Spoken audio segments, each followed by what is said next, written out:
जीवघेणा नायलॉन मांजा विकणाऱ्यांवर आता कठोर कारवाई केली जाणार आहे। उच्च न्यायालयाच्या नागपूर खंडपीठानं विदर्भातील सर्व जिल्हाधिकाऱ्यांना आदेश दिलेला आहे, सूचना दिलेल्या आहे की जे विक्री करतात त्यांच्यावर 2.5 लाख रुपये दंड ठोठावावा आणि जे वापर करणार आहे नायलॉन मांजाचा त्यावर 50,000चा दंड ठोठावायचा। 2021 साली माननीय उच्च न्यायालयानं स्वतःहून जनहित याचिका दाखल करून घेतली होती आणि आता काल त्याच्यावर सुनावणी झाली आणि हे आदेश आज सर्व जिल्हाधिकाऱ्यांना पोहोचलेले आहे। नागपुरात बऱ्याच ठिकाणी विक्री होत नाही नायलॉन मांजाची, परंतु काही ठिकाणी ऑनलाईन विक्री होते।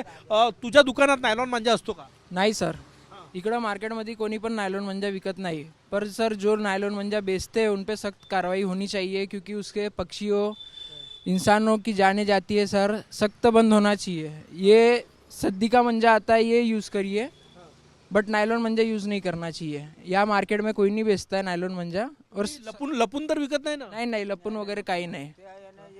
आउटसाइड मुलं राहते, टपुरी पोट्टे राहते, जे ज्यांना कामधंदे नाही राहत ते विकते ते। आता हा सद्दीचा मांजा आहे, नायलॉन मांजा नाही आहे, परंतु दिसायला समभाव असाच असतो आणि त्या नायलॉन मांजाची विक्री करणाऱ्यांवर 2.5 लाख रुपये दंड आहे, वापरणाऱ्यावर 50,000 रुपये दंड आहे आणि संबंधित विभागातील पोलीस अधिकाऱ्यांवरही कारवाई होणार आहे जर अपघात झाला तर।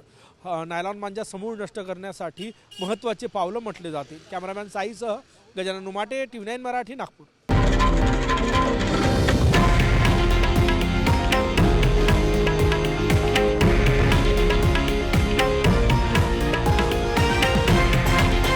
हे आहे देशातील नंबर 1 न्यूज नेटवर्क आणि आपण पाहत आहात TV9 मराठी, एकमेव।